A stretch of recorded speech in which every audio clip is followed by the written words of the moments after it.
Pan-African Media pour une Afrique souveraine et unie. Pan-African Media pour une Afrique souveraine et unie. Donc à ce niveau, les États-Unis se retirent. En tout cas, Donald Trump, c'est un décret, il a donc signé ce décret disant justement que les États-Unis se retirent de l'OMS. Alors, quelles leçons, ou alors sur le plan géostratégique, qu'est-ce que ça peut bien dire, n'est-ce pas, cette décision en ce qui concerne la santé mondiale? Bien, très belle question, M. Bouba, très belle question. Je vais vous rassurer même que ce matin, quand je me suis connecté à cette énième émission télé sur le média panafricain, Pan-African Media TV, c'était justement pour parler de cette thématique. Cette thématique me tient à cœur. On parle là de la santé des peuples du monde et de la santé des Camerounais. Commençons déjà par Donald Trump lui-même. Il faut dire ici déjà que cette première mandature de Donald Trump s'inscrit justement sous le sceau de la rupture. Rupture envers justement le globalisme, rupture envers le mondialisme. Cette rupture envers le globalisme et le mondialisme qui est incarnée justement par l'ancien ordre gouvernant, avec à sa tête Joe Biden, Donald Trump aujourd'hui semble ne pas s'accommoder ou s'acoquiner avec ce qu'eux ils ont baptisé l'ordre mondial, qui en réalité est un agenda géopolitique qui vise simplement la domination d'une élite mondiale sur la majorité de la planète, la numérisation de l'être humain et bien sûr le contrôle des matières premières. Il faut dire ici que les instruments justement de ce globalisme, de ce mondialisme se trouvent être représentés par deux grandes institutions. La première, c'est le World Economic Forum, ou Forum économique mondial de Klaus Schwab, ce que vous avez appelé Davos. La seconde, c'est l'Organisation des Nations Unies et tous ses démembrements. Et vous allez voir que les premières décisions, les premiers décrets qui ont été pris par Donald Trump, justement, s'inscrivent dans cette rupture contre le globalisme et le mondialisme dont je faisais mention tout à l'heure. Le premier, ou alors l'un des décrets qu'il a pris, il a déjà ramené les gens américains, parce que je rappelle que sous la présence de Joe Biden, les États-Unis avaient 32 jars, c'est important, écoutez bien, 32 jars, parlera du jar humain. Mais Donald Trump a ramené cela à 2 jars. Il a dit, sous sa présidence, les États-Unis ne connaîtront que 2 jars, le jar masculin et le jar féminin. Sous Joe Biden, autant pour moi, il y avait le jar chien, chat, culotte, avion, tout ce que vous voulez. Ça dit que chimpanzé, trans, homo, bi, tout ça, 32, il y avait 32. Il a ramené à 2. Et je vous rappelle que les lobbies LGBT, ce sont les logiques justement qui sont contrôlées par le mondialisme, par le globalisme.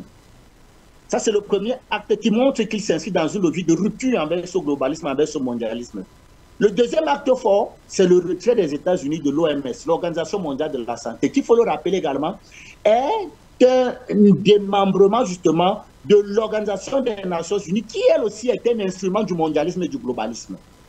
Alors, parlant de l'OMS, quelles sont les raisons qui ont motivé le retrait des États-Unis de l'OMS?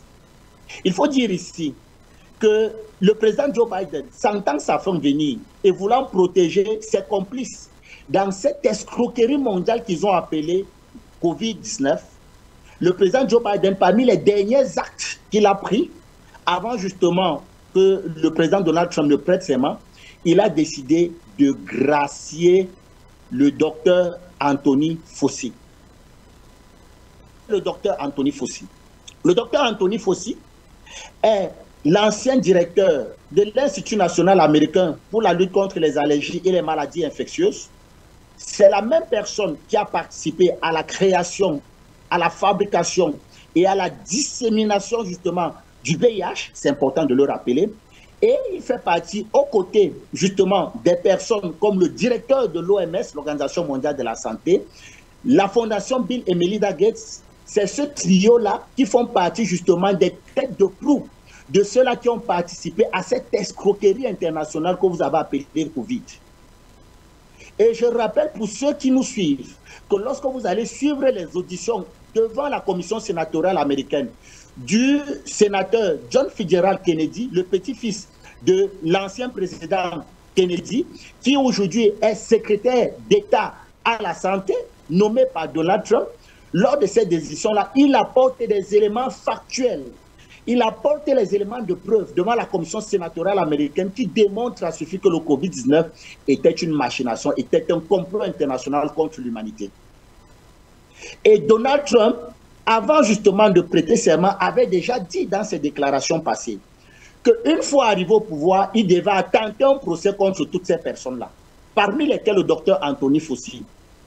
C'est l'une des raisons pour lesquelles Joe Biden, qui était l'instrument justement du mondialisme aux États-Unis, a jugé utile de le gracier avant que Donald Trump ne prenne le pouvoir, de peur que celui-ci soit poursuivi par les instances compétentes. Ce qui vient non seulement mettre à jour la question de la COVID-19 et des vaccins COVID, mon cher Bouba. Vous avez vu ce qui s'est passé pendant la période de Covid. Vous avez vu comment on a obligé les populations à se faire vacciner. Et je rappelle qu'à l'heure où nous parlons, vous avez tout un scandale aujourd'hui qui secoue l'Union européenne, qui a été relayé par des médias, dans lequel on dit que près de 2000 célébrités, hommes politiques et personnalités de haut rang ont refusé de se faire vacciner ou alors du moins ont fait des faux passes des tests de vaccins, des faux justement carnets de vaccination pour justement laisser croire que ceux-ci se sont fait vacciner alors qu'en réalité n'en est rien. Et je rappelle qu'à l'heure où nous parlons, même au niveau de la France, il y a des personnes qui se sont levées mais qui ont très vite fait d'être muselées par les services de renseignement français qui justement mettent en avant le fait que même le président français Emmanuel Macron ne s'est pas fait vacciner. Mais le même a radié près de 3000 personnels de santé pour avoir refusé de recevoir les vaccins Covid. Et quand vous prenez cette situation, vous ramenez avec le Cameroun. Vous avez au Cameroun un certain le docteur Manaouda Malachi, ministre de la Santé camerounaise, qui pendant la période de Covid avait érigé l'OMS en Dieu le Père au Cameroun. Je dis bien en Dieu le Père au Cameroun. C'était la seule institution qui parlait même plus fort que le président de la République. Et vous avez vu que ce ministre, pour ses loyaux services rendus envers le mondialisme, il a été fait, je crois, 3e ou 4e vice-président de l'OMS. Or, on se rend bien compte que dans cette affaire de Covid, il était question de quoi? Il était question de mettre en avant les industries pharmaceutiques et de les faire réaliser le chiffre. Je rappelle au passage que l'OMS est financée à hauteur de 10% par la Fondation Bill et Melinda Gates, dont les noms ont été cités dans les scandales Covid. Je rappelle au passage que l'OMS, indépendamment des financements des États, dans sa grande majorité, est financée par les institutions pharmaceutiques, les industries pharmaceutiques. Les industries pharmaceutiques. Et nous avons attiré l'attention du ministre de la Santé à cette époque pour dire, monsieur le ministre de la Santé, croire que les industries pharmaceutiques luttent contre les maladies, c'est croire que les fabricants d'armes luttent pour la paix dans le monde. Faites très attention à ces gens-là. Il nous a dit, non, c'est vous qui ne comprenez pas. L'OMS est en train de nous assister. L'OMS nous a envoyé des vaccins. D'ailleurs, l'OMS récemment encore nous a envoyé des vaccins contre le paludisme. Et on a dit, monsieur le ministre de la Santé, faites très attention. L'affaire là, vous voulez vacciner nos populations de 0 à 5 ans, c'est dangereux, c'est l'avenir de notre pays. Vous ne pouvez pas expliquer que des gens qui souffrent du même problème chez eux refusent de vacciner leur population, mais sont très fiers d'envoyer les vaccins pour vacciner nos enfants. Faites attention à cette affaire.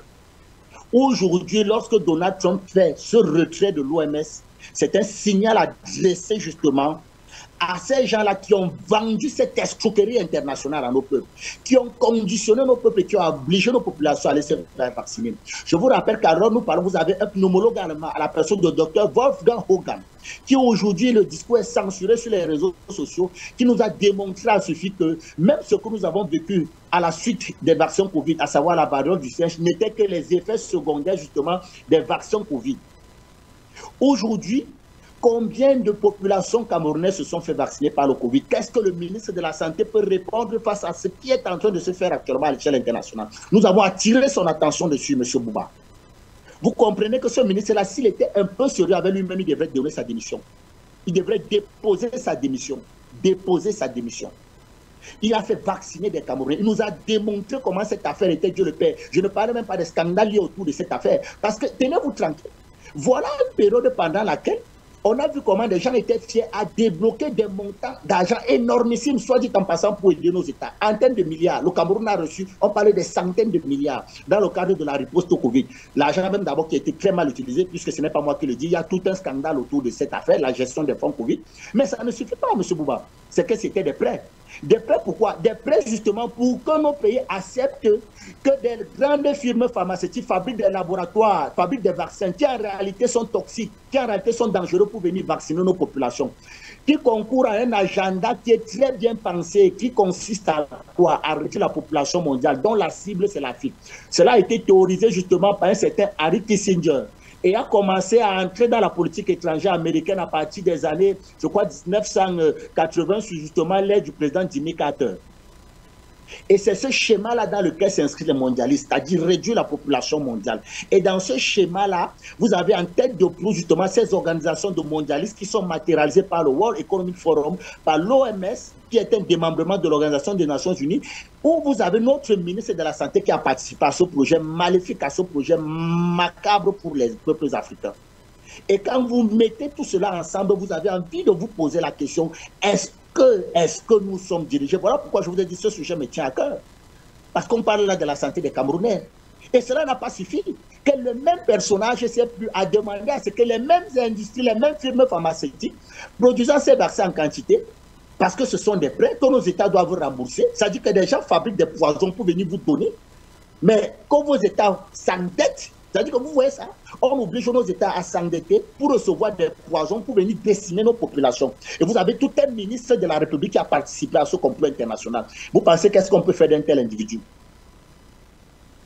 Donc vraiment, pour ne pas être long sur la question, compte tenu du temps qui nous est imparti, je dis et je continue de dire, l'heure est donnée à ceux-là qui n'ont pas compris. Nous, les panafricains, nous ne sommes pas surpris. Ça fait des années, nous avons attiré l'attention des Africains, des peuples libres du monde et des Camerounais sur cette affaire. Aujourd'hui, l'histoire nous donne raison. Mais au-delà de nous donner raison, je pense que c'est le moment de faire des sanctions, de donner des sanctions. Et les premiers au rang des sanctions, vous avez notre ministre de la Santé, parce que c'est lui qui est en charge, justement, de mettre en musique la politique, justement, du chef de l'État en matière de santé. Mais c'est le même personnage qui, en concubinage incestueux avec les forces exogènes, ne passe ce temps à faire de notre pays une poubelle internationale. Il est fier d'accepter que des firmes pharmaceutiques envoient des poisons pour venir tuer les populations camerounaises simplement parce qu'en retour, il y aurait quelques petits retours commission. C'est comme ça, ça marche. Mais j'ai toujours demandé que le TCS fasse un peu un audit du côté du ministère de la Santé, en commençant par le patron de ce département. Vous pensez que le train de vie que ce monsieur mène, il le mérite? Quand vous allez voir son salaire mérite le train de vie qu'il a là, allez voir tout le personnel qui travaille là-bas. Allez voir comment ces gens vivent, comment ces gens fonctionnent. C'est-à-dire que des gens ont endetté le Cameroun pour nous amener des poisons qui aujourd'hui sont appelés à décimer la population camerounaise qui entre dans un agenda géopolitique voulu par les mondialistes. Et nous, panafricanistes, nous disons non contre cela. Alors, docteur Soucé, vous savez quand même que c'est une question très cruciale, surtout à ce qui... Pan-African Media pour une Afrique souveraine et unie. Pan-African Media pour une Afrique souveraine et unie.